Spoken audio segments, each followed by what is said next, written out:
Está gravando? Estamos gravando. Então, gente, todo mundo, uma boa noite. Bem-vindos ao aulão para Enem que a gente montou hoje de Química, certo? Estamos aqui, eu, João Cláudio, a Anne e Elise, perdão, e o Estevam, certo? Para a gente tentar conversar um pouquinho sobre o que a gente acredita que pode ser legal para o Enem, o que pode vir a cair. A gente deu uma olhada nas perguntas, assuntos que a gente vê que caem com uma certa frequência, ou que podem vir a cair, porque a gente sabe, o Enem não é uma prova que tipo, existe tanto conhecimento específico, mas trata muito de atualidade, trata muito de cotidiano também, então essa integração da química com a nossa vida normal, certo? Estevam, para nós, a gente trouxe aqui então alguns assuntos que a gente acha que podem vir a cair, certo? Compostos orgânicos, a gente sabe que química orgânica popularíssima para cair no Enem. Eletroquímica, aquela parte de pilhas que sempre deixa o pessoal assustado. Leis ponderais, estaquiometria, que são a base da química, né? Quando a gente pensa em uma química analítica, a gente pensa tipo em matemática e química, são coisas que regem os pensamentos. Reações inorgânicas, o Enem trata muito de reações sempre, certo? A gente vê reações de saponificação, quando a gente fala de biodiesel, tem transesterificação. Modelos atômicos de distribuição eletrônica, outro assunto que sempre aparece no Enem, porque é uma das bases também, né? A parte quântica da química, que sempre tem perguntas interessantes para se fazer, ou tipo, são perguntas sempre um pouco decoreba. Propriedades das substâncias, forças intermoleculares, essa é muito boa por conta da tabela periódica, sabe como ela funciona, tipo, o que um grupo significa, o que a família significa, tipo, de cima para baixo, para cima, esquerda para direita para esquerda, qual é a tendência dos elementos que estão lá dentro, tipo, tudo está lá dentro por uma razão. E cinética e química, porque a gente fala sempre de reação, certo? Que é a base da química, sabe? Pessoal, tipo, aqui não vai ser uma aula tipo, também pra gente tipo, tocar todos os assuntos de uma maneira profunda, certo? Tipo, uma profundidade, porque é uma hora, um aulão, certo? Porém, eu acho super legal a gente lembrar das funções orgânicas, certo? Aqui, primeiro, dessas funções orgânicas que a gente vê uma hidroxila, certo? Que é o conjunto OH. Você tem ali o primeiro, a gente tem um álcool, certo? O álcool sempre é um radical com uma hidroxila, certo? Esse radical é saturado, desculpa, insaturado. Não tem uma ligação dupla, não tem uma ligação tripla, sempre uma ligação simples, certo? Por exemplo, ali, o etanol. Certo? Lembrando sempre que a nomenclatura vem do número. A gente começa com o prefixo, que é o número de átomos, certo? Met, et, prop, but. Temos mais an, en, in para as ligações saturadas e insaturadas. E a terminação O para representar o álcool, certo? Quando a gente tem C dupla O, o enol, certo? Ele trago para vocês então 2-propenol, certo? Mesma coisa, a gente tem a dupla ficando no ponto errado ali, eu peço perdão, era para ser ao lado, não na hidroxila, porém acontece. A terceira, o grupo que eu trago para vocês, lembrando aqui, o fenol, certo? O fenol, o que é? Uma hidroxila ligada um, a um benzeno, certo? Um grupo aromático. Ele traga, por exemplo, a gente tem o benzeno com a dupla O e o CH2 CH3, certo? Um radical etil. Então o nome seria 3-etil, 1-hidroxibenzeno, certo? Sempre que tiver o fenol, o nome vem hidroxi. Tratando aqui agora, trouxe para vocês quando a gente tem o oxigênio como heteroátomo, certo? A gente tem o éter, por exemplo. Lembrando que os nomes são sempre, para os éteres, são a cadeia menor, oxi, o hidrocarboneto maior, certo? Aqui temos, por exemplo, o oxigênio ali no meio, temos 2 carbonos no radical na parte esquerda e 3 na direita, então a gente tem o etoxipropano.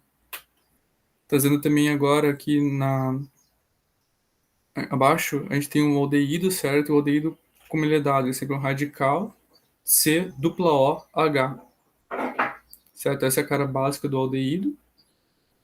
E lembrando que a terminação do aldeído é em al, certo? Então, por exemplo, no exemplo aqui, temos 4 carbonos, temos o grupo funcional aldeído, apenas ligações simples, então butanal o nome. Fazendo aqui também acetona. A diferença da acetona para os outros é que o, ela tem essa ligação, essa carbonila, certo? Dentro dupla O, e ela é cercada por carbonos também, certo? Outros radicais, certo? A menor cetona que a gente pode ter, então, é propanona, certo? Dado a cara da cetona. Aqui no exemplo que eu trago, mesma coisa de sempre. 5 carbonos, 1, 2, 3, 4, 5. PEN, pente, desculpa. Não temos ligações simples, só temos ligações simples nos carbonos, então AN. O grupo funcional da cetona, ona, certa terminação. Então, pentanona. Eu também precisa ter 3 pentanona. E ter que indicar onde está a cetona. Isso aqui, pode ser uma 2 pentanona, uma 3 pentanona, e isso muda já o composto. Continuando, agora a gente traz a carboxila, certo? Carboxila parece com aldeído, porém a estrutura dela aqui é C-O-OH, certo? Não apenas o H que tinha aqui antes, mas porém C-O-OH, certo? Quando aparece a carboxila é dado que é um ácido carboxílico, já diz o nome, certo? Aqui, e o exemplo que eu trago ali, temos dois carbonos, certo? Então, et, ligações simples entre os carbonos, an. Quando a gente fala de ácidos carboxílicos, a gente sempre dá o nome de ácido, número de carbonos na cadeia principal, ligações simples, o tipo de ligação, simples, dupla, tripla, e a terminação oico, certo? O sufixo oico. Então, ácido etanoico. Abaixo tem o éster, certo? O éster, diferente do éter, ele vai ter esse C dupla O, essa parte carbonila. Ele tem um oxigênio para baixo e ele continua a cadeia carbônica após esse oxigênio, certo? Ali no exemplo, vocês veem que tem CH3, C, a dupla O, tem outro oxigênio puxando embaixo, e a gente continua com o CH3, certo? A cadeia principal, antes do oxigênio ali, na carbonila, tem dois carbonos, certo? Então, et, ligações simples, an. Quando a gente dá a nomenclatura de ésteres, a gente usa o sufixo oato na primeira parte, então etanoato, de, e a gente continua depois com o número de carbonos que vem depois daquele oxigênio, que só tem um, então met, e a terminação ila. Então, etanoato de metila, ou também no nome usual acetato de metila. Certo? E agora, tipo, fugindo das que tem oxigênio como principal, a gente também tem algumas funções que tem o nitrogênio como heteroátomo, certo? A primeira delas, a amina, certo? A amina é sempre dada por, tipo, um nitrogênio ao centro e você tem ligações partindo dele. Você pode ter hidrogênios ou você pode ter carbonos, certo? A gente tem, então, aminas primárias, que seriam essa aqui do exemplo, que você tem uma ligação carbono e tem dois hidrogênios. Seria uma amina secundária, se fossem dois radicais e um hidrogênio ali. E seria uma amina terciária, se ela não tivesse hidrogênios ligados, tivesse três carbonos saindo dela. Certo? O nome é tranquilinho de fazer, número de carbonos, como sempre, tipos de ligação que tem presente, simples, duplas ou triplas, e o sufixo amina, certo? Então aqui, etanamina. A amida é diferente. A amida é o mesmo princípio do éster, que a gente viu antes do aldeído, tem C dupla O e alguma coisa ligando, porém, ao invés de ter o oxigênio ligando como tem no éster, tem um nitrogênio, certo? Então, se vocês verem tipo, a carbonila ali, aquele C dupla O, e apareceu, vocês têm que cuidar muito o átomo que vem depois, certo? Que pode dizer para você se é um aldeído, se é um ácido carbônico, um ácido carboxílico, se é um éster, se é uma amida. No caso da amida, a gente vai ter nitrogênio ali, certo? Como eu tenho no exemplo ali, eu coloquei fui o mesmo exemplo, desculpa. Mas seria essa a função certa, C dupla O, H e o N. Seria, por exemplo, se a gente fosse colocar aqui, seria uma etanamida. Uma etanamila.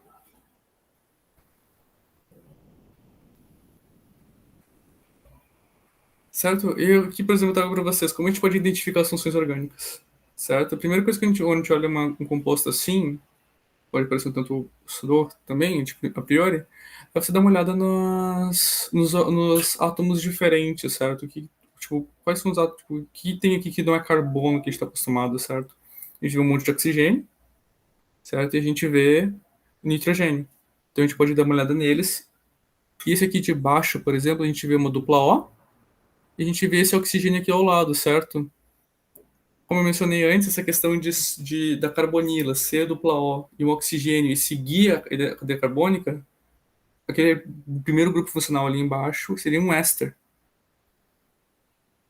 certo? Seguindo ali em direção ao fenol, por exemplo.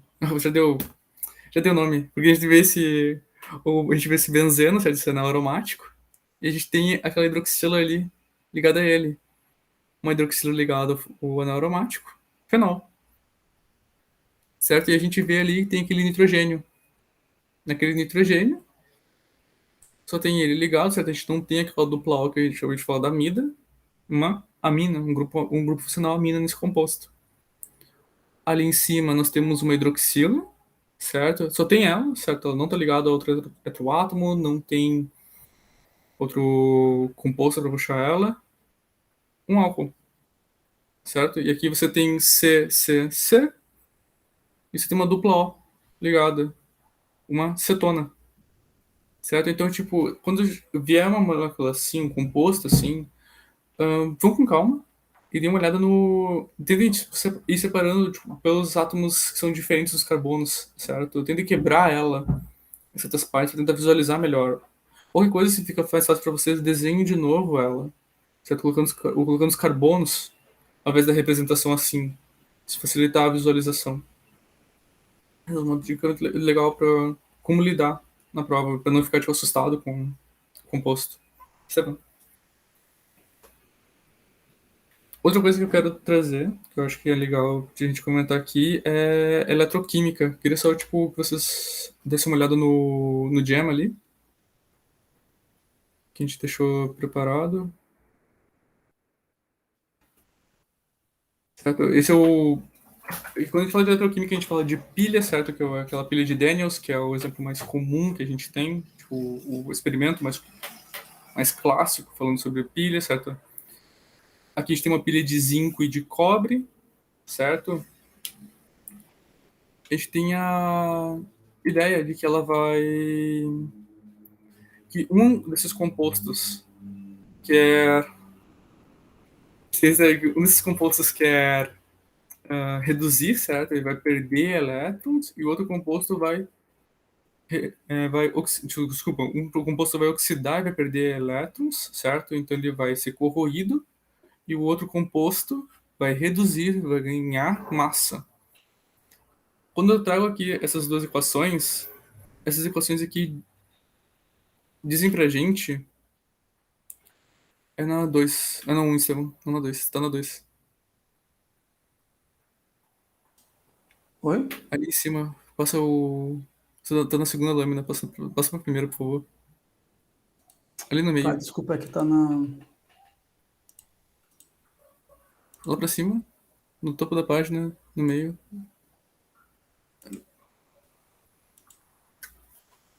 Obrigado. Vocês têm as duas equações ali, certo? Vocês têm que o zinco 2 quando ele recebe 2 elétrons, ele torna-se zinco zero, certo? Que é o zinco sólido. E vocês podem ver ali, tem essa representação, esse EOR, que é a energia de redução dele. Vocês veem que ela é negativa, certo? O menos 0,76 volts. Quando a gente olha para o cobre, na mesma equação, Cu2 mais 2 elétrons, torna-se Cu0, certo? Então, cobre sólido. A gente vê que E0R é igual a 0,34 volts, certo? E o conceito aqui é o seguinte, quando você vê um número negativo, por exemplo, ali é o potencial de redução do zinco, menos 0,76.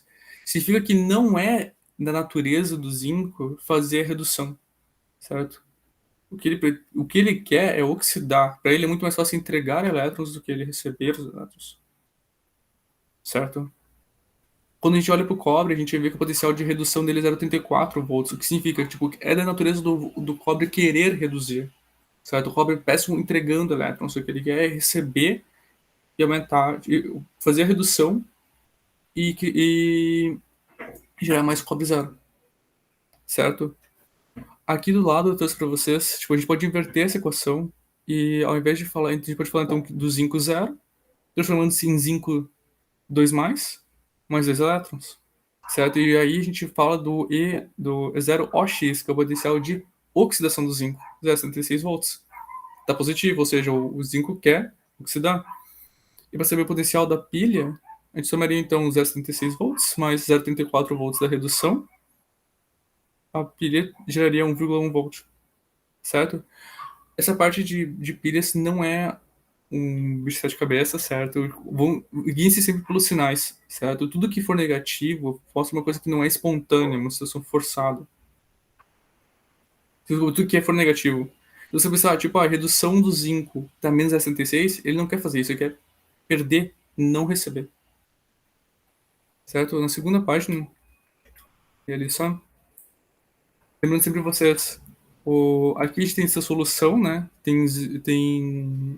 Que tem os dois mais. Por quê? Porque o que vai acontecer? Conforme esse zinco for perdendo elétrons, essa solução em que ele está imerso nesse cilindro que eu desenhei muito lindamente, ele. Essa solução fica sendo saturada de zinco 2 E essa placa, então, começa a corroer. Dá pra ver ali, tipo, eu tentei pintar em azul pra mostrar uma placa corroída. Tipo, conforme foi acontecendo. Conforme foi rolando essa passagem de elétrons, os elétrons vão então pro cobre, que o cobre tem interesse de reduzir, aumentar o tamanho dele, solidificar os íons cobre 2 que estão aqui no cilindro, certo?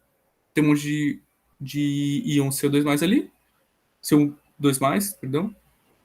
Esse elétron que está fazendo a passagem vai chegar na solução e vai agregar esse íon cobre 2 na placa. Então a placa vai aumentar de tamanho. Então uma é corroída enquanto a outra aumenta. E lembrem também só que a corrente elétrica é sempre o inverso à corrente dos elétrons, certo? Se os elétrons estão indo do zinco para o cobre, corrente elétrica é pro outro lado, certo? Acho que apareceu. A gente terminou com o gema aí. Vai voltar daí na apresentação. Então agora vai ficar a próxima página. Uhum. Já passamos. E aí? Isso aqui eu lembro do cursinho, na real, tipo, foi uma coisa que sempre, tipo, que nunca falhou. A gente fala de pilhas, que é o Dona Porca, certo? Que diminui massa. Quem diminui a massa, como a gente viu o zinco que ele é corroído, ele oxida, certo? Ele é o polo negativo, certo? Porque ele está fornecendo os elétrons. E é o nosso ânodo, certo? E do outro lado, a parte positiva, você tem a parte que reduz, ou seja, tipo, é o caminho final desses elétrons que farão com que os íons que estão na solução agreguem-se na placa. É o nosso cátodo, e isso fazer a massa dele aumentar, certo? Então uma placa corroída, a outra aumenta. Então, Dona Porca. E só lembrando que isso aqui todos são para pilhas, certo? A gente também tem o processo inverso, que é a eletrólise. Certo? Tipo, a gente fala que seria tipo a reação forçada de passagem dos elétrons.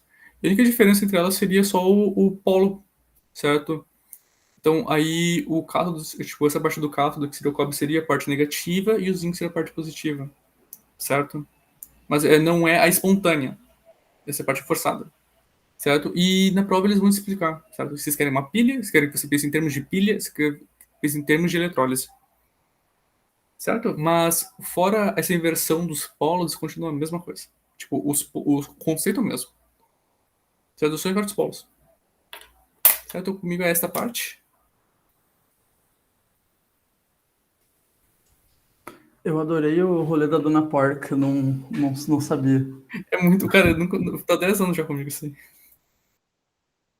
Tá, eu vou dar uma comentada com vocês sobre as leis ponderais, a estequiometria, né, das nossas equações, que, querendo ou não, é a parte conceitual que acaba nos guiando, né, quando a gente está falando de química. Então, a primeira e uma das mais importantes dessas leis ponderais, né, é a conservação da massa, que é a lei de Lavoisier.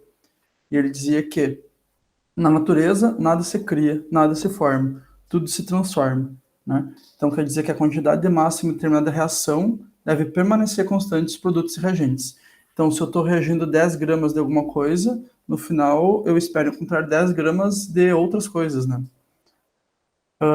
Para além disso, a gente tem também a questão das proporções constantes, que é a lei de Proust, né? Para uma determinada reação química, a proporção consumida entre os reagentes e a gerada entre os produtos será a mesma, independente do tamanho da reação, pois as proporções são constantes. Então, vamos dizer que eu estou reagindo a essas 10 gramas aqui, mas eu não tive os 10 gramas que eu esperava de produto, na verdade eu tive 8 de produto, né? E por quê? Ah, talvez tenha alguma coisa que está me impedindo, né? Talvez eu não tivesse reagente suficiente, mas os reagentes reagiram em proporções constantes, né? Dada lá quando a gente faz o equilíbrio das equações químicas, né? Não se pode fugir disso, né? Não há de se fugir disso, né? Porque é uma lei. Então, mesmo que se não reaja em 100%, né? Uma reação química, a proporção de reagentes consumidas vai dar uma origem a uma quantidade de produto proporcional, né? De produtos. Então, proporções constantes.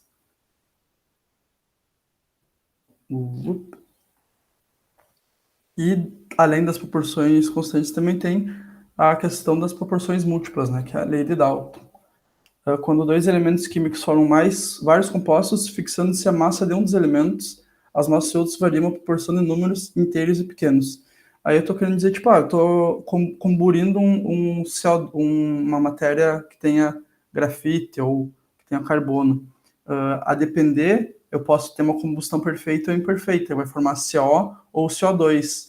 A proporção em que é formada ou que é consumida o O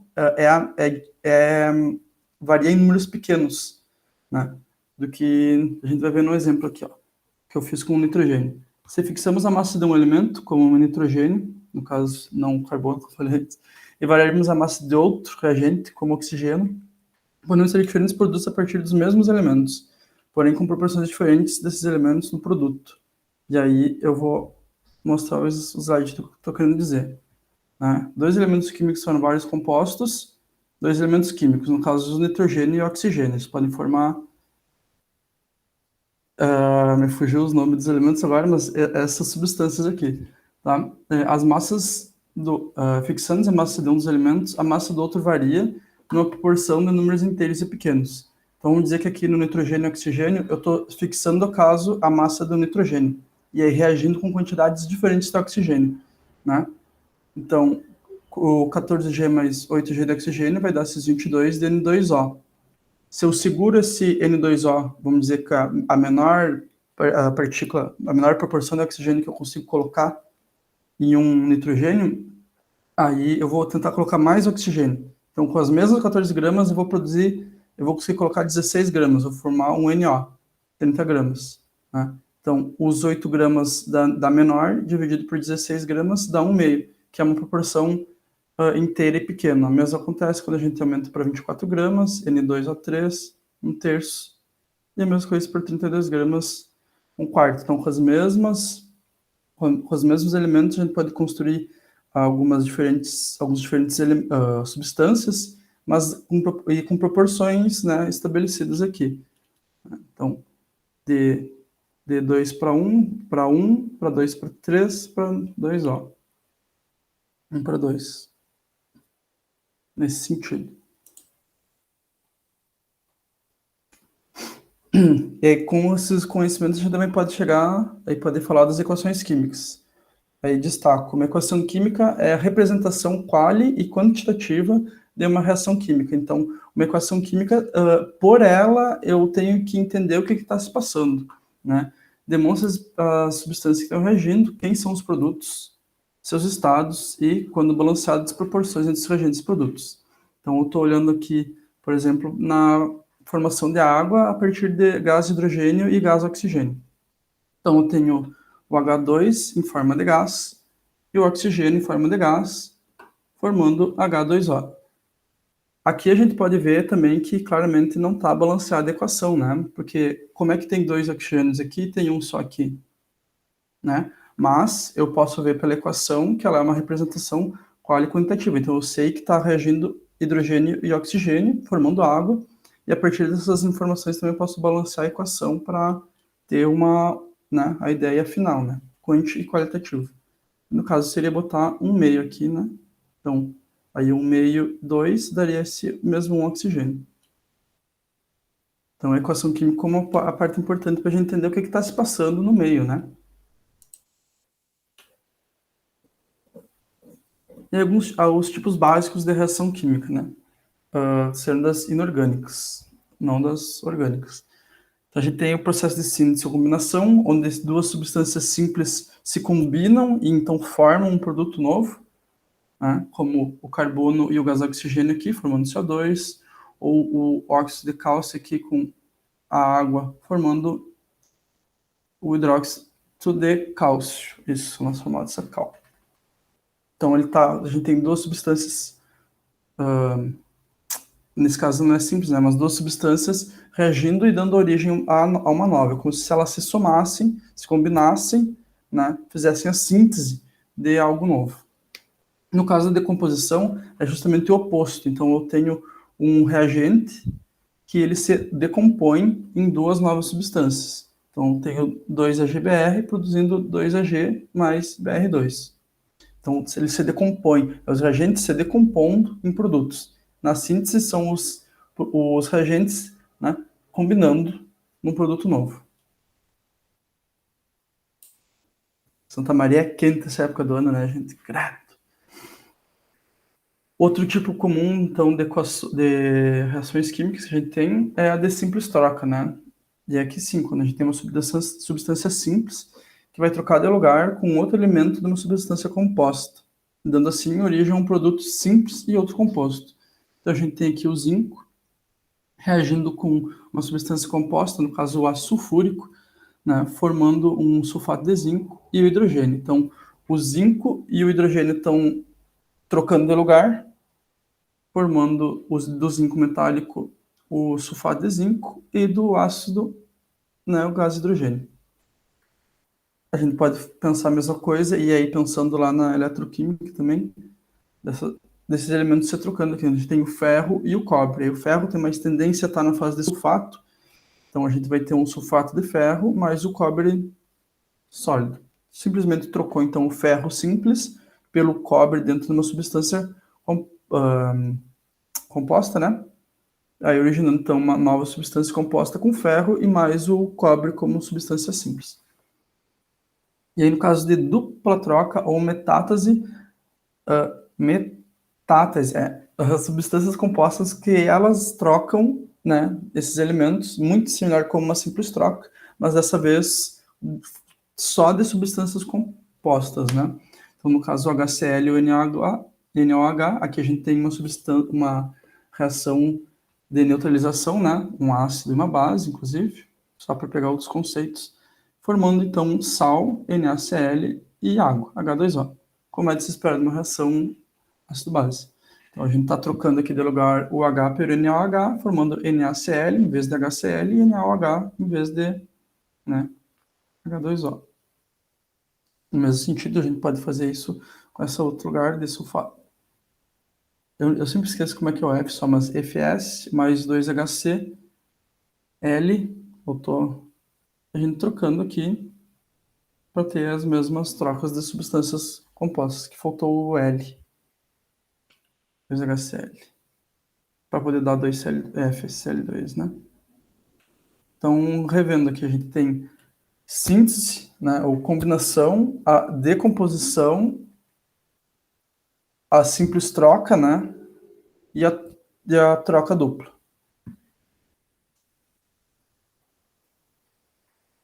E aí também a gente tem que falar do balanço de equações. Eu trouxe dois modelinhos aqui básicos. Eu ia trazer o NOx também, mas aí fiquei meio em dúvida se não ia mais atrapalhar vocês do que ajudar. Aí, se vocês quiserem ver do NOx, acho que tem numa aulinha. O método 1 é mais utilizado para equações simples e curtas, né? E eu estou fazendo exemplo aqui do lado, pode ter ficado meio sujo, mas aí vocês me perdoem. Eu estou dando exemplo aqui, então, o alumínio se oxidando, né? Como o nosso amigo João já disse, o alumínio gosta de oxidar. Então, por esse método, a primeira coisa que a gente faz é escolher o elemento que menos aparece. Então, eu estou olhando nessa equação aqui, qual que é o elemento que menos aparece? Estou dizendo que é o alumínio. Aqui. Né? Escolher o reagente com maior índice que apresenta esse elemento. Então, do alumínio, o que tem maior índice de alumínio é o óxido de alumínio, a Al2O3. Então, eu estou escolhendo o óxido de alumínio, tem índice 2. Colocar o índice do elemento que está de um lado da equação como coeficiente composto do outro. Então, eu estou pegando esse 2 aqui e estou botando como coeficiente do alumínio aqui. O 2Al, a Al2O3. E aí ajustar os coeficientes de forma que se equivalham de ambos os lados. O que eu quero dizer isso? Que tem que ter a mesma quantidade de elementos dos dois lados, né? Então eu preciso que dos dois lados da equação tenha o mesmo número de alumínio e de oxigênio. Sendo que eu já sei que é 2Al formando Al2O3, e eu tenho que ajustar o O2 aqui, como é que eu faço para esse O2 virar 3? No caso, vou multiplicar por 3 meios. Né? Então, 3 meios vezes 2 vai dar 3O. Então, vai ter 3O desse lado, de cada lado, e 2Al de cada lado. Então, os passos: escolher o reagente que menos aparece, escolher o reagente com maior índice, o composto, né, com maior índice com esse reagente, que no caso vai ser o Al2O3, está com índice 2, o Al tem 1. Eu vou colocar o índice como coeficiente, então esse 2 vai na frente do Al aqui, e depois ajustar o restante com a 2 que a gente vai estar agitando com esses 3 meios. E aí verificar se os elementos também ajustados à equação, que nós já conversamos aqui que está, né? Al2, 2Al, 3 meios O2, O3.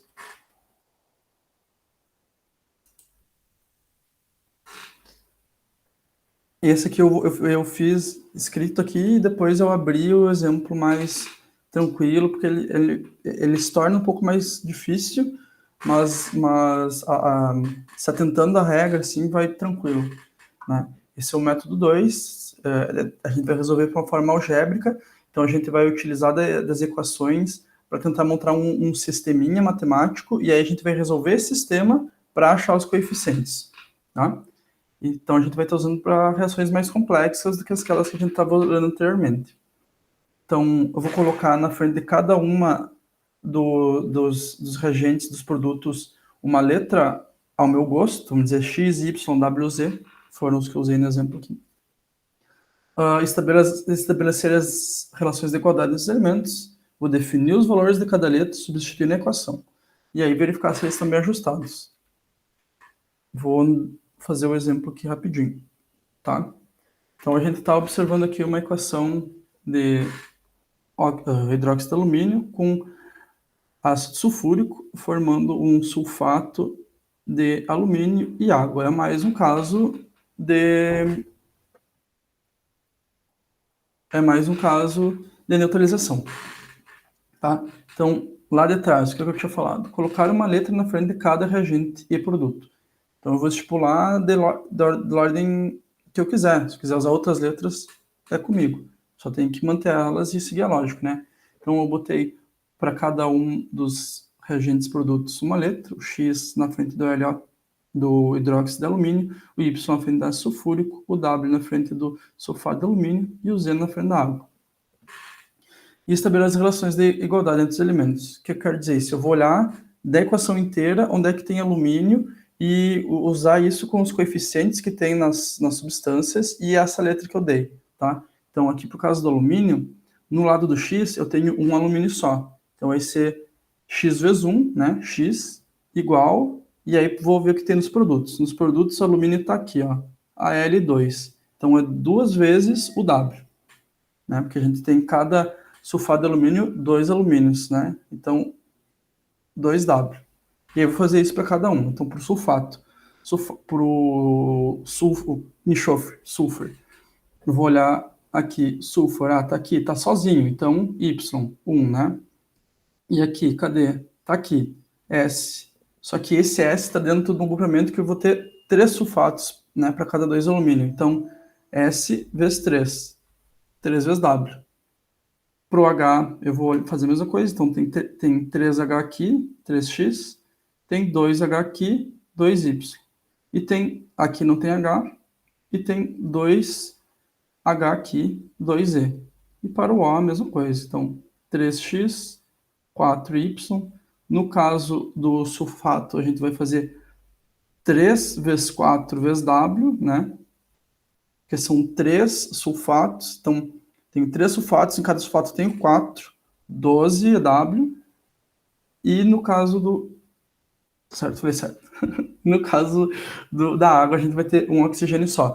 Tá, aí eu estabeleci minhas relações, eu tenho 4 variáveis e eu também tenho 4 equações. Dessa forma, eu imagino que eu vou conseguir resolver esse problema. Então, é que esse aqui não adiantava só dizer para vocês método algébrico e não resolver um, né? Então, eu vou começar, para cada uma das equações, eu estipulei que é a equação 1, 2, 3 e 4, tá? É bom escrever o sisteminha e dizer quem é quem, para não se perder na hora que estiver escrevendo, né? Quanto mais informações vocês derem a vocês mesmos, melhor. Por isso que é bom também pegar na questão e vendo, o que estão dizendo. Sublinhem, puxem para um lado, veem o que funciona melhor para vocês. Então, eu vou definir o valor de cada letra e substituí-las na equação. Primeira coisa que eu fiz, então, é o 1 e 2 em 3. Então, eu vou pegar as equações que eu montei aqui, x igual a 2w e y igual a 3w, e vou inserir na equação 3 aqui. Então, eu vou trocar x e y por valores de w. Então, 3 vezes 2w mais 2 vezes 3w, que são os valores desse daqui.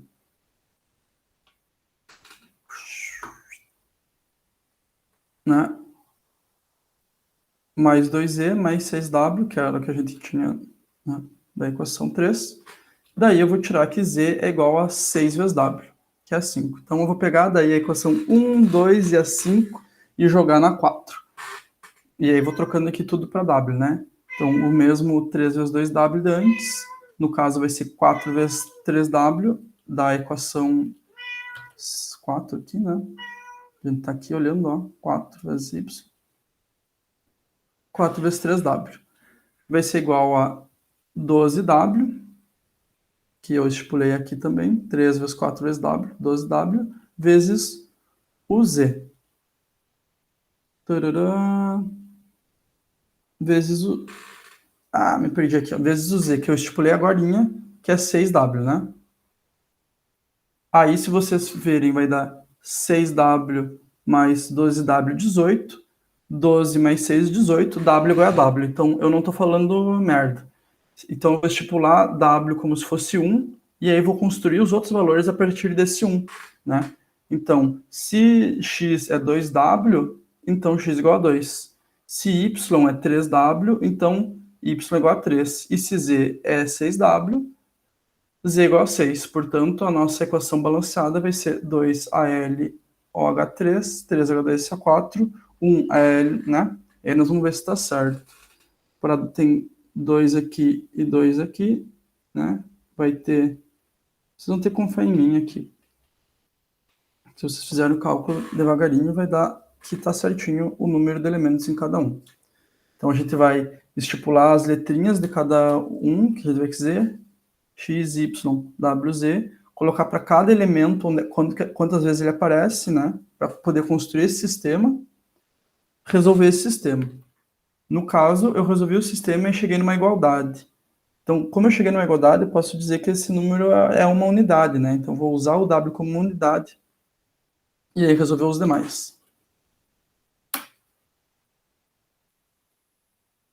E aí, para finalizar, ainda no coisa quase matemático, né? A gente vai falar um pouquinho de cinética, mas só para lembrar, tá? Então, dada a equação que a gente vai ter comum da química ali, A mais B dando CD, diremos que a velocidade V se dá pela multiplicação de uma constante cinética experimental, né, K, que vai ser estudada por alguém vai dizer para ti, isso é K, ou tu vai ter que achar na literatura, pela concentração dos reagentes. Então, a gente está falando da velocidade da reação, a gente precisa olhar para os reagentes, como é que eles estão se comportando.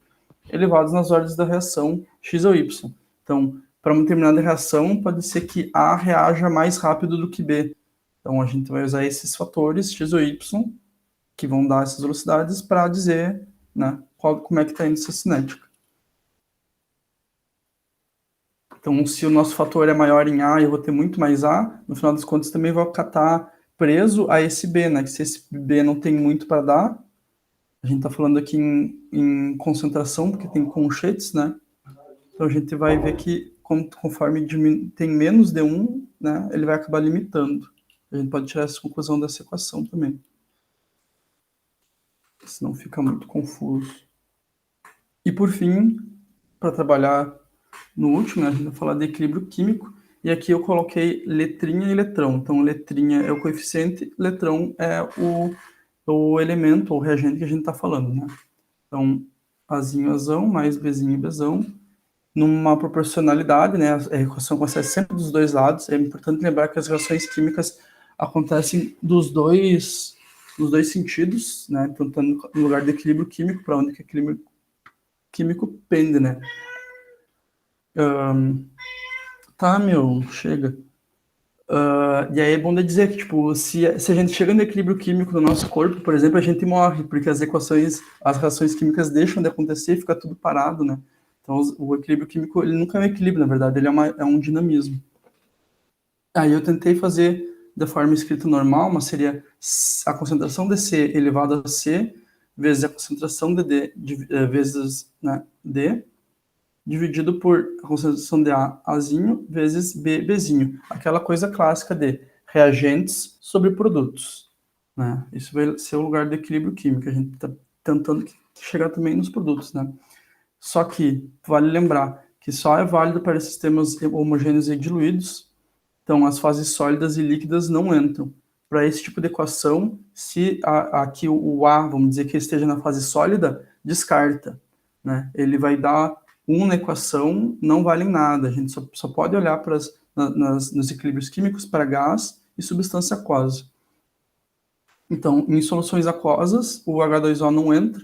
A gente vai calcular um equilíbrio de uma coisa que é ao meio, né? Então, a gente não fala sobre água nesses cálculos.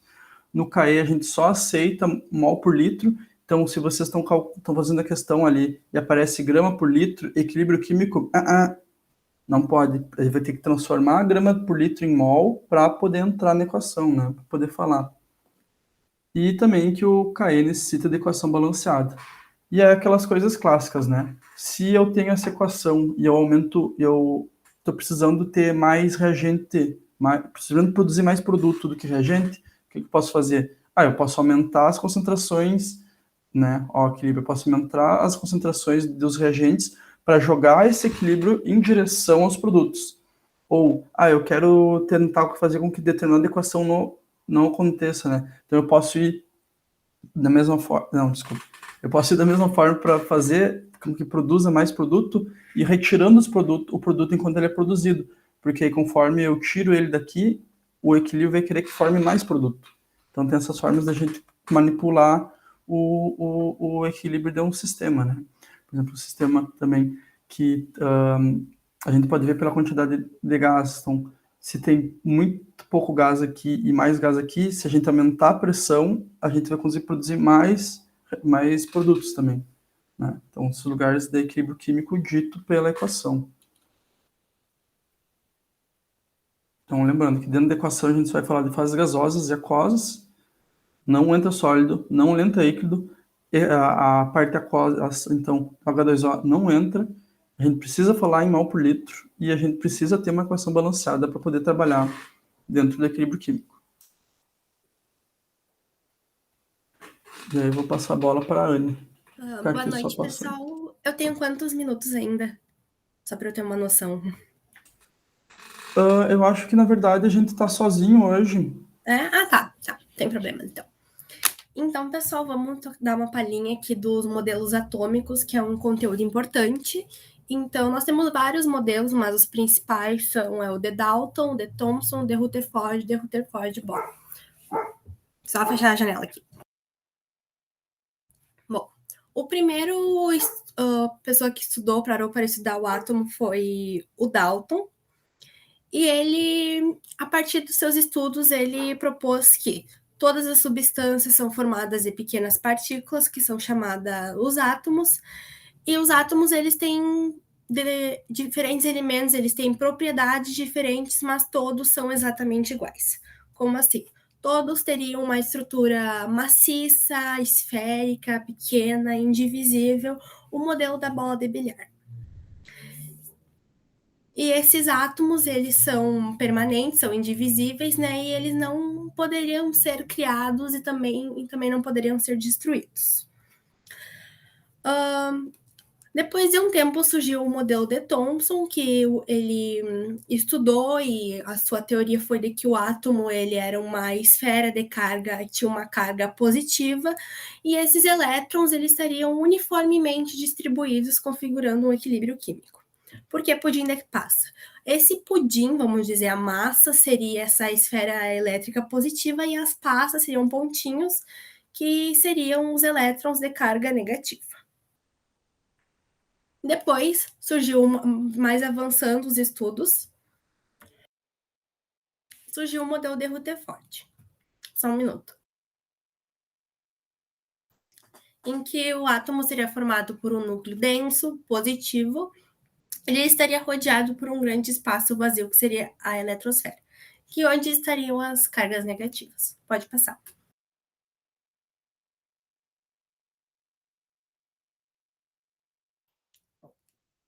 Depois, a partir do modelo de Rutherford, o Bohr, ele estipulou que os elétrons, eles sim girariam em torno do núcleo, mas eles não girariam ao acaso. Eles descreveriam umas órbitas determinadas.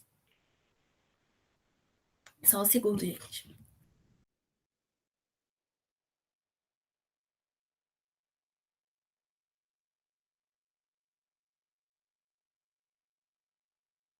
Bom, continuando.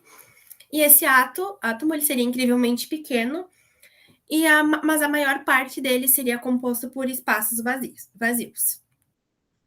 Então, o modelo de Rutherford-Bohr, os elétrons eles se movem ao redor do núcleo em órbitas circulares, e essas órbitas são níveis de energia em que os elétrons eles saltam nesses níveis caso percam ou ganhem de energia. E quando esses elétrons eles saltam de uma órbita para outra, resulta na luz. E o Bohr ele conseguiu prever os comprimentos das ondas a partir desse salto dos elétrons de uma órbita para outra. Pode passar. Bom, em relação à distribuição eletrônica, o que é a distribuição eletrônica? Ela se refere ao modo como os elétrons eles vão estar distribuídos no átomo. Eles estão distribuídos nas camadas ou níveis de energia que vão ficar ao redor do núcleo.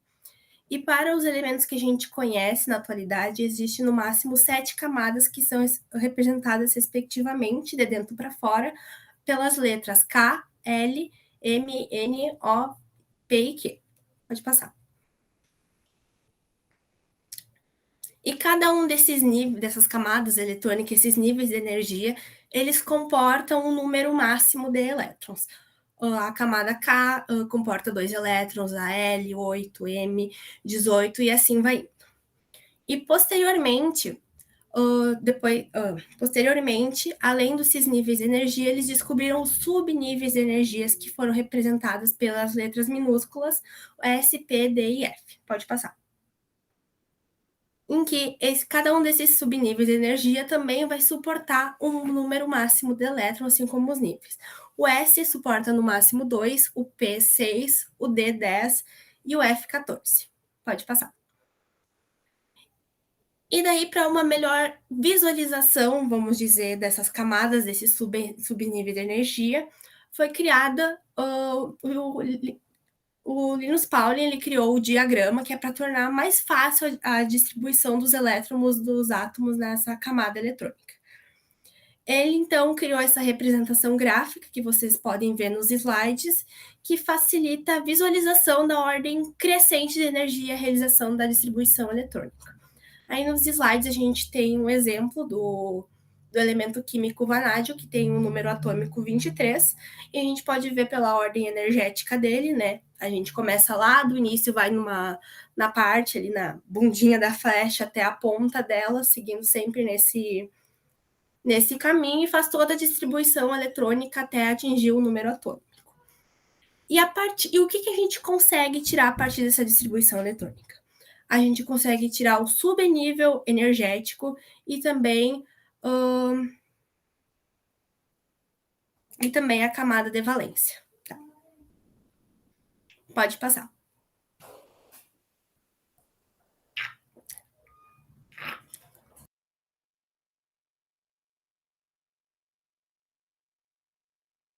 Tá. Agora, pulando aqui para a parte das propriedades coligativas. O que são as propriedades coligativas? São propriedades, vamos dizer, das soluções, das substâncias, que elas vão se alterar quando ocorre a adição de um soluto nessa solução. Por exemplo, elas são as 4 principais: a tonoscopia, a crioscopia, a osmocopia e a ebulioscopia. O que é tonoscopia? É quando ocorre o abaixamento da pressão de vapor. Ou seja, tu tem uma solução, tu vai adicionar um soluto e vai ter o abaixamento da pressão de vapor. Um exemplo disso é quando a gente tem água num copo, num becker, numa panela, e ela tem uma determinada pressão de vapor, e a gente vai lá, adiciona sal ou adiciona açúcar. Esse soluto, né, o soluto é sempre o que é adicionado tá ali em menor quantidade, vai abaixar a pressão de vapor. A ebulioscopia. Ebulioscopia é quando a gente tem uma solução ali, ou uma substância pura, enfim, a água, e a gente adiciona soluto e ocorre elevação da temperatura de ebulição. Ou seja, por exemplo, a gente está ao nível do mar, né? A gente coloca a água para ferver a 100 graus Celsius, né? E quando a gente adiciona açúcar, esse líquido, essa água, ela vai interromper imediatamente o processo de fervura. Por quê? Porque quando tu vai adicionar o soluto, vai ter um aumento da temperatura de ebulição. Ou seja, uma panela que tem uma solução de água com açúcar vai demorar muito mais para começar a ferver do que uma que tem água pura. E agora, a crioscopia. O que é a crioscopia? É quando tem a diminuição da temperatura de congelamento com a adição de um soluto. Um exemplo bem prático disso, vocês já devem ter visto fotos, sei lá, do Alasca, da Antártida, ou até mesmo em filme, que tem ali o mar, e a parte de cima, nesses lugares que está sempre com uma temperatura muito baixa, a água tem uma película congelada. Ela está congelada em cima, embaixo está o mar, enfim. O que acontece? Ao nível do mar, a água pura ela congela a 0 graus Celsius, porque esse é o ponto de fusão dela. Então, essa película que está em cima no mar, ela é composta apenas por água. No entanto, a parte de baixo, ela tem sal, ela tem outras substâncias, e por isso ela demora mais para congelar. Então, com a adição de um soluto, de outras coisas, por exemplo, na água, vai diminuir a temperatura dela de congelamento. Pode passar. E agora a osmose. A osmose ela é muito importante, ela cai na prova, não só na... Normalmente, quando a osmose cai na prova, é mais na parte de biologia, mas a explicação, a teoria, o conceito por trás é o mesmo. O que é a osmose? A osmose é quando tu tem uma variação da pressão osmótica, porque há um fluxo, fluxo do solvente por uma membrana semipermeável. Um exemplo prático. Por exemplo, a gente tem uma bacia cheia de água e a gente adiciona, sei lá, ameixa seca, e com o passar do tempo, vocês vão poder ver que essa ameixa ela vai começar a inchar. Por quê? Porque a pele da ameixa, que é aquela pelezinha, aquela coisa mole, ela vai funcionar como uma membrana semipermeável. E o solvente, né, no caso, é a água, vai passar por ela, vai passar por essa membrana, pela casca dela, e vai para o interior da fruta. Então, a osmose vai ser sempre a passagem do solvente. Pode passar. Bom, mudando agora, vocês estão vendo, acho que essa parte assim tá indo assim, tá pegando o conteúdo e tá pulando para outro completamente diferente. Em relação agora às forças intermoleculares, que é outro conteúdo importante para a prova. As forças intermoleculares, o que elas são? O próprio nome já diz, são as forças de interação entre várias moléculas. Quando essas moléculas interagem, elas se ligam e elas têm uma força que faz com que elas se liguem, né? São 3 tipos, é a força de London, também conhecida como dipolo induzido. Esse nome, qualquer um desses nomes pode cair na prova. E também tem a força de polo permanente ou de polo-dipolo e a ligação de hidrogênio, que normalmente é que cai, que é mais importante. Primeiro, a força de London de polo induzido. É o tipo de força que vai ocorrer sempre entre moléculas polares. Por exemplo, o gás metano, o CH4, tem ali o gás metano, tem várias ligações ali entre moléculas, entre o CH4, são moléculas apolares, então a ligação entre essas moléculas vai ser uma força de dipolo induzido. Essa é a força mais fraca que tem. Aqui ela está em ordem, nesses slides, ela está em ordem crescente de força. Segundo, vai ser a força de dipolo permanente ou dipolo, que é a força intermolecular que vai ocorrer entre moléculas polares. Entre todas as moléculas polares, não. Se tiver uma ligação polar o famoso H-FON, que é o hidrogênio ligado ao flúor, oxigênio, nitrogênio, daí vai ser a ligação de hidrogênio. Mas, por exemplo, o HCl, tá? Tem o H, mas o Cl não é o flúor, o oxigênio e o nitrogênio. A ligação entre moléculas de HCl, do ácido clorídrico, vai ser uma força de dipolo permanente ou dipolo-dipolo, e ela é mais forte do que a de dipolo induzido. Pode passar. Bom, por último, as ligações de hidrogênio, que é a ligação mais forte que tem. Não é bem a mais forte, vou fazer um comentário no final. É uma ligação, uma força intermolecular que ocorre em moléculas polares. Qualquer uma, não. Somente a ligação de hidrogênio quando ele estiver ligado aos 3 elementos mais eletronegativos da tabela periódica, que é o flúor, o oxigênio e o nitrogênio. Aqui na imagem vocês podem ver, tem várias moléculas de água se ligando e elas se ligam por meio dessa ligação de hidrogênio. E a ligação de hidrogênio, ela não é a mais, por exemplo, tu tem uma ligação de hidrogênio, ela não é a mais forte. A outra vez que aparece no Enem, que eu já vi nas provas, que é quando é ligação de hidrogênio com íon. Essa daí sim seria a mais forte. Mas entre essas 3, essa classificação, assim, que normalmente o que a gente aprende no colégio, normalmente cai na prova, a ligação de hidrogênio ela seria a mais forte.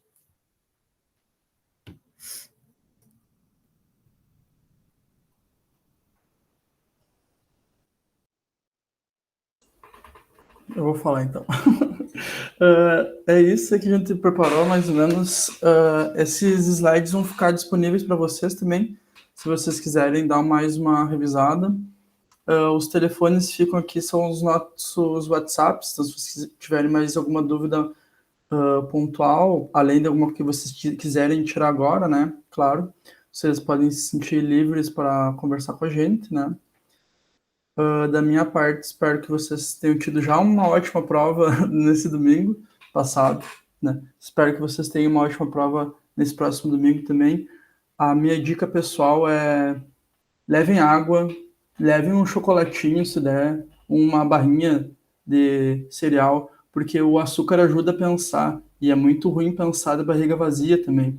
Então, deem uma olhada nisso aí, durmam bem, se alimentam bem, se hidratem. A gente é só umas plantinhas com sentimentos complicados. Se alguém quer falar mais alguma coisa? Não, tipo, a minha parte também é essa, sabe? Eu acho, tipo, leia com calma, certo? Muitas coisas vocês podem saber, porém o enunciado pode deixar vocês um pouco nervosos, sabe? Um pouco aflitos, porque talvez o enunciado seja um pouco difícil de primeira. Mas calma na hora de ler, certo? É uma prova cansativa, certo? Tentem descansar bastante, tipo, antes de ir. E vocês vêm se dedicando o ano inteiro, certo? Então, agora tentem relaxar, tipo, deixa essa parte tipo, toda que vocês estudaram falar um pouco mais, certo? Então, vão tranquilos para a prova, a gente está torcendo por vocês, todo mundo, todos os professores estão, certo? Queria muito, tipo, saber de vocês depois. E é isso, gente. Muito boa sorte pra vocês. Boa sorte na prova, pessoal. Acho que eu vou fechar a gravação e aí vocês se quiserem conversar, conversamos. Exato, se já é fim de... São 8 da noite, também quem quiser jantar. É. Mas, se quiserem conversar,